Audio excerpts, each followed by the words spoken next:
yetamibwa bba. Either omwami amulekera amaka oba ye asibemu agende. Kiki ku byombi kyaba akola.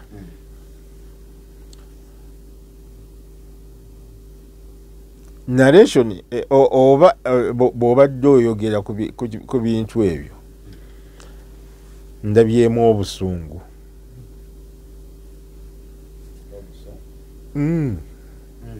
Ndabyemu obusungu nga bwebuzzeewo bwe butuusezza omukyala okwogera ebyo byonna byayogera. Omukyala omwami yagenda n'awasa n'atabuulira ki mukyala. N'awangaala n'omukyala ebbanga lye yawangaala nalyo ate n'ayongerako naki n'omulala ne baba bameka basatu. Kiri kyoganye nti tojja muyita mukyala mukulu. Simanyi lwaki okiganye.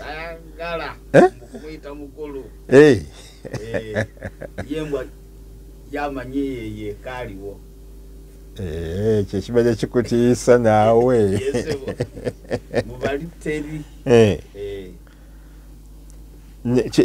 Kyenzijjamu okuggumiza waliwo obusungu kwegamba bwe butuusisizza omukyala ono okwogera ebyo byayogera. Kyenja okusooka okubeera nga muwaako amagezi asooka atereere adde mu mbeera ye ey'obuntu ave mu by'obusungu bino by'alina. Kubanga any decision yonna yonna gy'agenda okukola ng'agikolera mu busungu obwo bw'alimu eyinza obutamubeerera nnungi.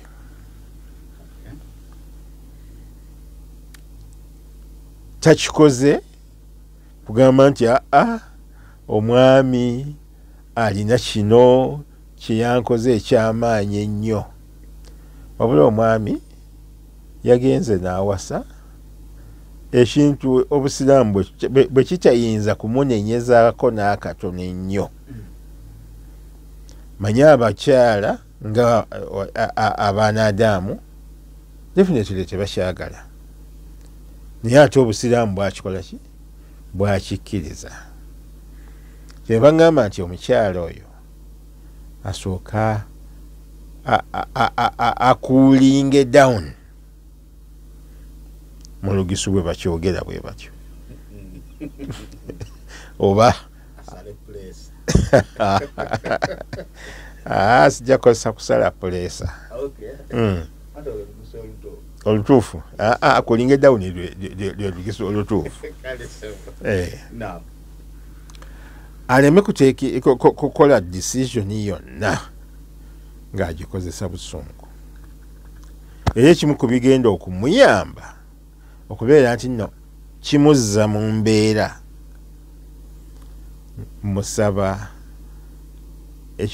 ekiro kino, simanyi oba ali ku reediyo awuliriza, naye bw'anaaba tawuliriza era amaloboozi ojja gamutuusaako.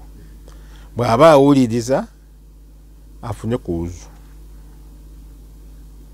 Afune ki? Ewuzu ekiro kino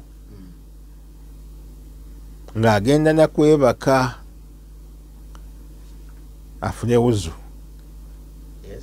Alright? Yeebake n'ewuzu eyo. Nenniye egamba nti nja kuzuukukako ekiro.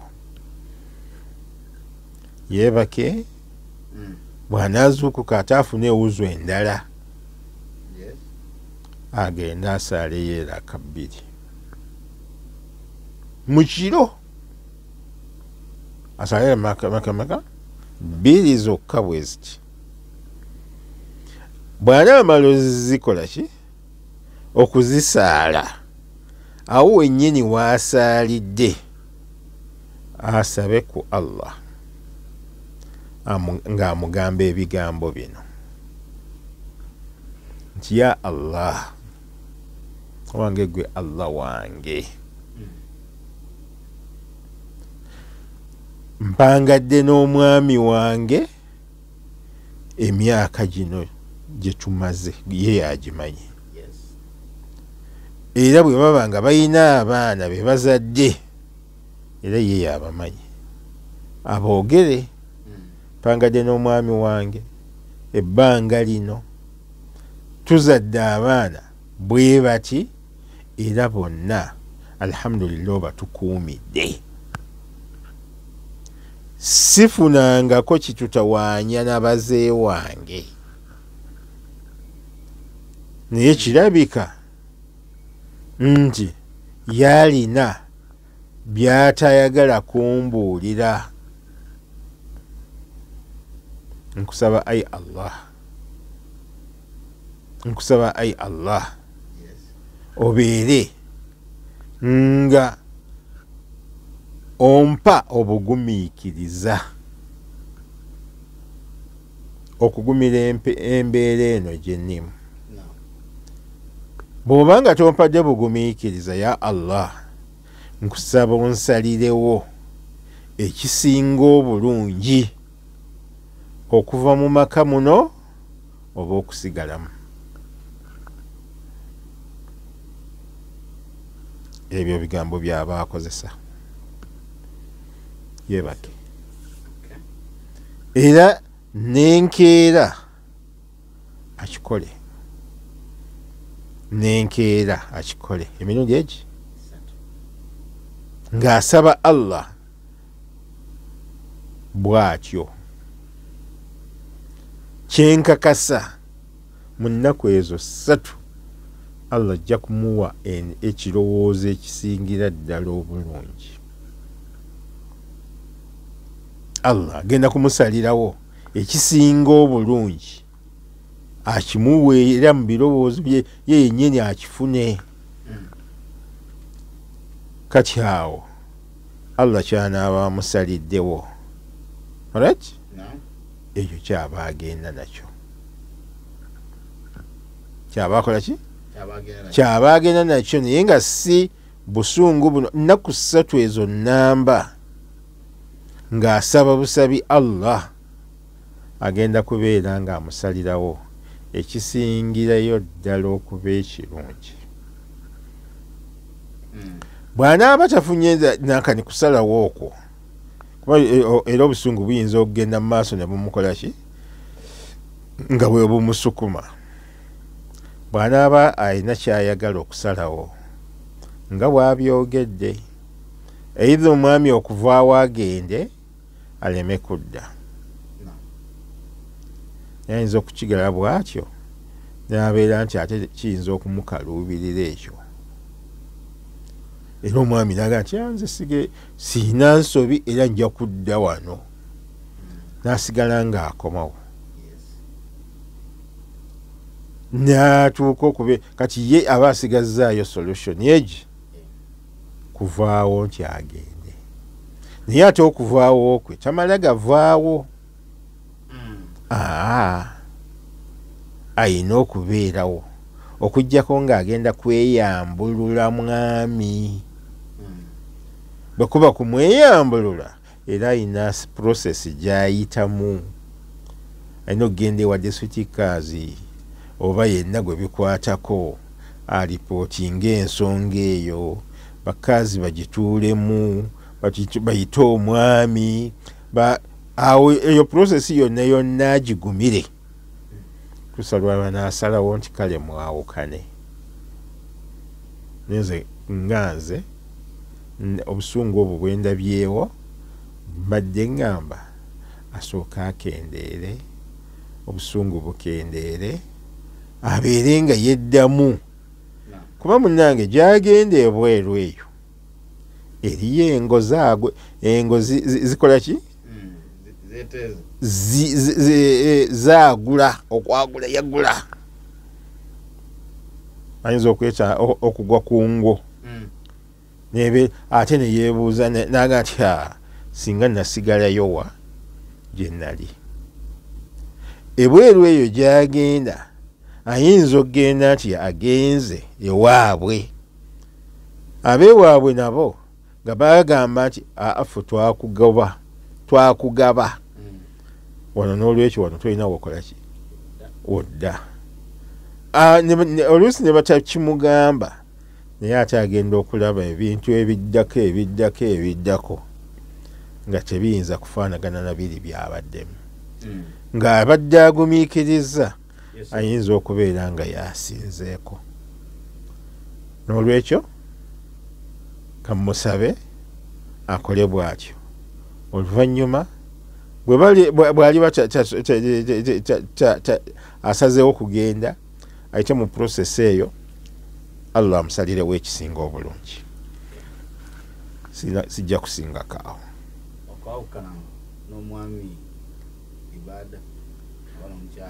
Teriyo kwawe. Rasulullahi sallallahu alayhi wasallam yatugamba nti inna abghadha alhalal inda Allahi at-talaq. Allah kyasingira ddala ate okunyiigira mu bigambo ebiri halali. Kitegeeza okutalaka, actually yali ayogera kutalaka kwe kwawukana, okumu embeera emu etuusa abantu okwawukana. N'agamba nti kiri halal, kiri halali, naye halali ate Allah gwanyiigira. Wadde hadisi bawulama bajoogerako bye bajoogerako, naye nga nti inna abghadha alhalali inda Allahi at-talaq, kwe kwawukana kw'abantu abafumba ababiri. Allah akinyiigira nnyo, takyagala. Kale tekiyinza kubeera ibaada ate nga Allah agikola ki, aginyiigira. Teriyo nti ate okwawukana ibaada, wabula okubeera bonna ye ibaada, kubanga mulimu obugumiikiriza. Naye okugenda oga nti twayawukanye, ono n'agenda n'abeera eri n'akola bibye, kati awo kiki ekinaamufunyisaawo empeera? Kiri ekyobugumiikiriza wali bw'ateeka okukola, n'abeera nti kino kibaddewo n'akigumira, kino kibaddewo nakyo n'akigumira. Ekyo kimuweesa empeera. Naye ate era bwenzirayo eri mugamba nti mukyala wattu, omwami bw'aba teyakugamba, kiyinza okuba nga kyali kirungi gy'oli. Simanyi nti obanga otegedde oluvannyuma ate ne kikukosa nnyo, Allah yamanyi. Allah yamanyi. Naye tekitegeeza nti omwami yali takwagala. Omwami yali takola ki? Takwagala. Si kyekitegeeza. Omwami teyambuulira nti agenda kuwasa, n'olwekyo tanjagala era si kyamwesiga.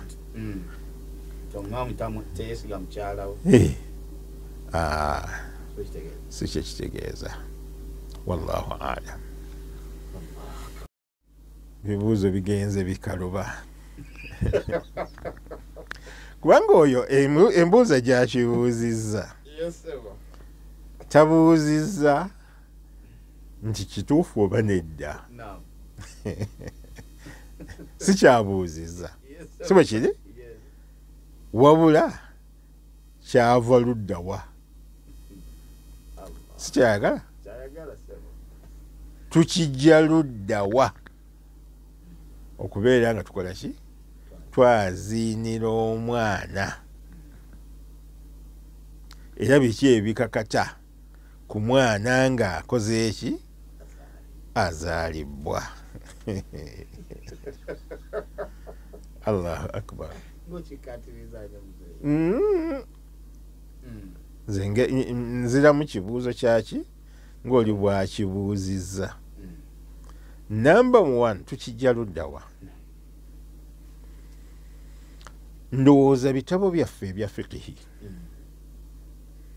bitabo byaffe ebya fiqhi bye byagenda byogera ku kwaziinira omwana nga biga kirungi omwana ono ebigambo byabakola ki byabawulira mu kutuuku ebisooka bibeere Allahu akbar Allahu akbar.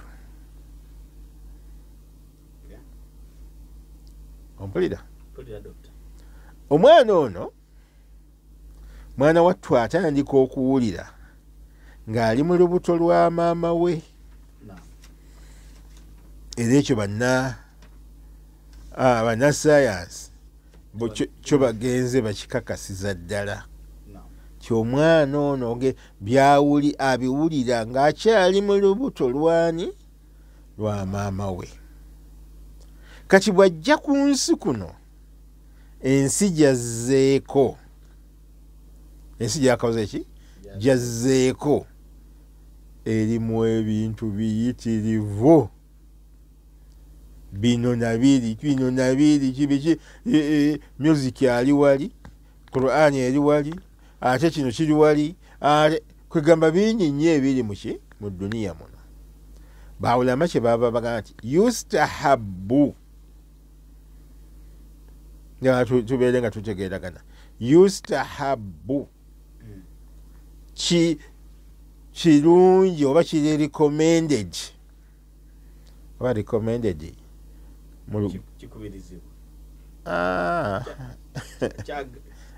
kyagalibwa kikola ki kyagalibwa era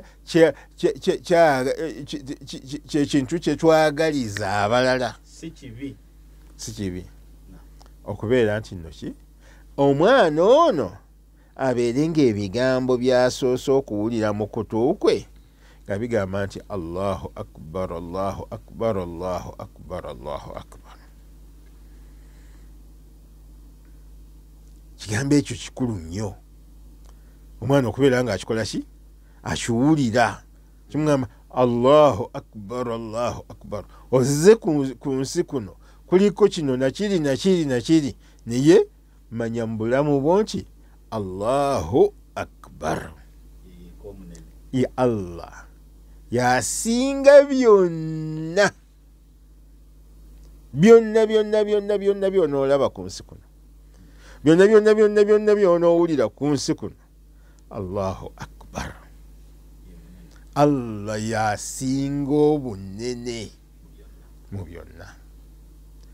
Allah kyaba asazeewo kyekisingayo, Allah kyaba akulagidde kyekisingayo, Allah kyaba Allahu akbar kyaba awulira nti no kyekyo kyekiyingidde mu kutu kwe. Oba bakijja luddawa, aliyo hadisi ezikiragira simanyi, naye nga ziteekwa okuba nti gye ziri, lwakuba nti ziyinza okuba nti zinafuwamu. Kyensuubira nye sigimanyi egamba nti nno omwana tukole ki ng'eva ku Rasulullahi sallallahu alaihi wasallam. Tujja kweyongeramu okukikola ki okuginoonyereza tulabe. Simanyi mukwano gwange Kaluba oba ayinza okunnyambako essaawa eno nankubirako kuba muzeeyi Kaluba mwesiga ayinayo ebitabo bye ebikadde lwakuba yagira nti Albadiri yamubulako.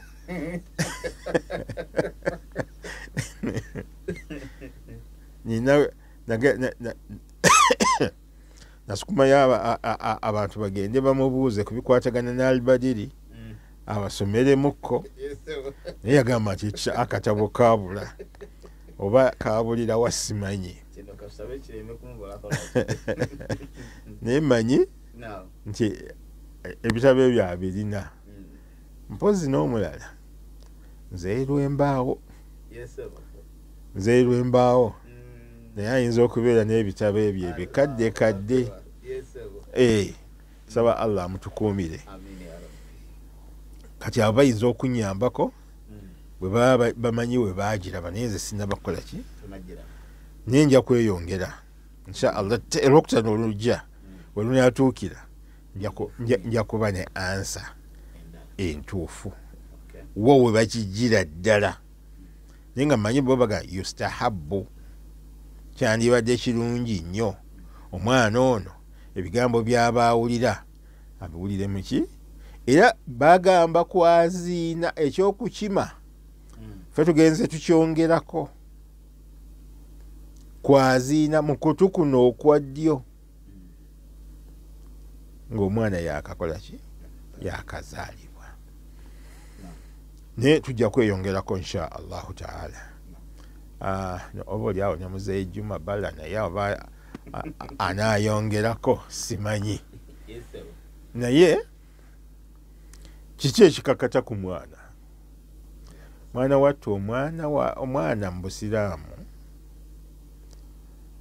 ebitukakatako bitandikira ddala nga wakawasa munnoowo gw'osinga okwagala oyo oba ssaawa eri eyaliwo nga wallahi ne bwe bamuyiwako amata oganywa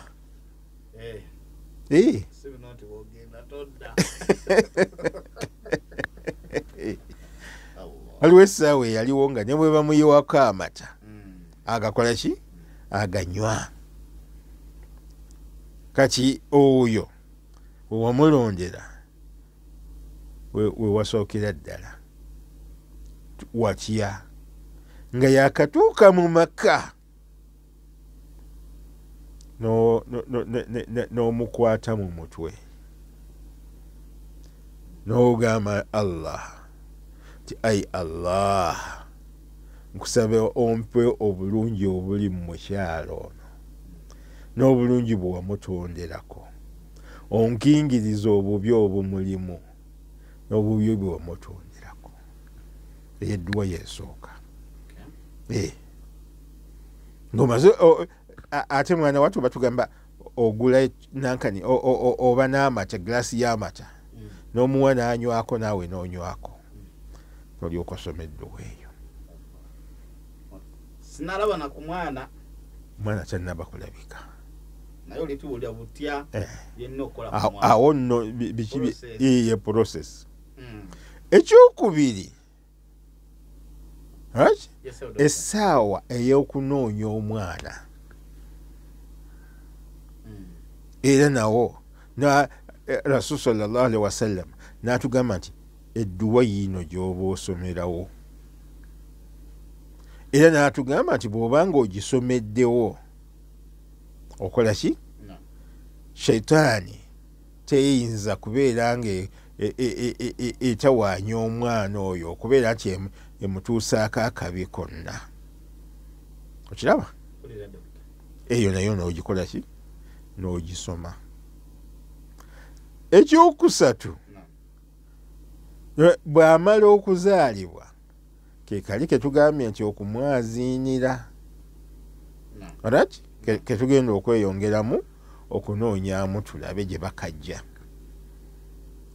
ekyokuna okumunoonyeza erinnya eddungi okunoonyeza erinnya ki eddungi si kumala gakopperera mannya ze nawulirayo simanyi shalwa njagala shalwa nawulirayo shamimu njagalayo shamimu nawulirayo shamaamu simanyi namaamu ago Ibrahimu Muhammad ani ago gakaddiye kati toyira nti ngambye shamam namam olera toyira nti gavuga bulungi bwe gatyo naye ate mwana wattu amakulu gaago mabi kati tulina okunoonyaayo erinnya eddungi lyetuwa omwana waffe eddungi oba ye Abdallah oba ye Muhammadi oba ne bwe linaabagana amapya ge baagala naye nga ddungi ki lyo ku lwayo ekyo nakyo ne kibeera kikukakatako okukikola. Ekiddako kwe kusala akiika.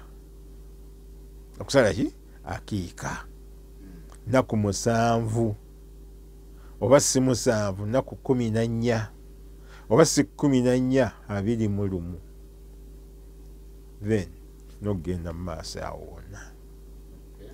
Owulidde kati ebyo byonna bye bitukakatako okukola ku mwana ng'akoze eki azaalibwa.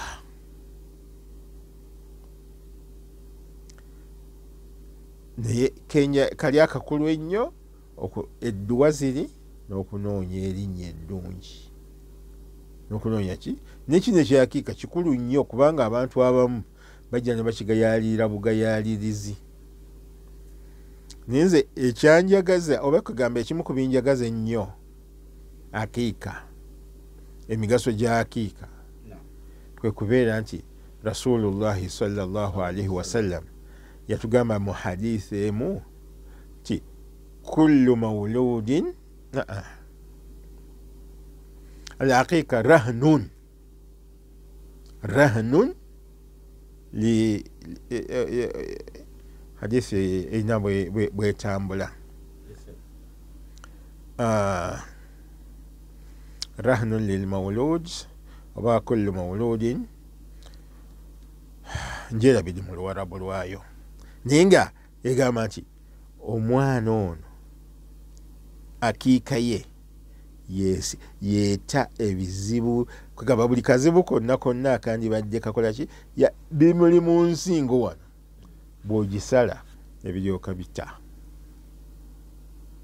Kigeza obulungi bwe ebirungi byanaafuna mu nsi ani ebiki byonna bisinziira kulli mauludi maruhunun bi aqiqatihi anunulwa naki n'akiika eyeesalibwa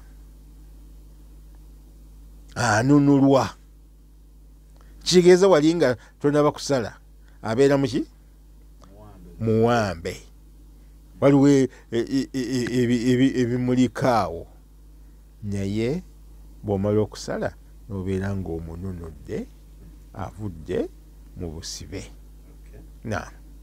Nolwekyo akiika kikulu nnyo okubeera nga tusala akiika eyo nga tonnakola. Abamwana wato bakola zi baby shower mwe bannamawulire oba mwabijja luddawa mwe mwabituleetera twali tetubimanyi naye ne mutuleetera simanyi baby shower kozi bagikola mwana tenazaalibwa akyali mu lubuto.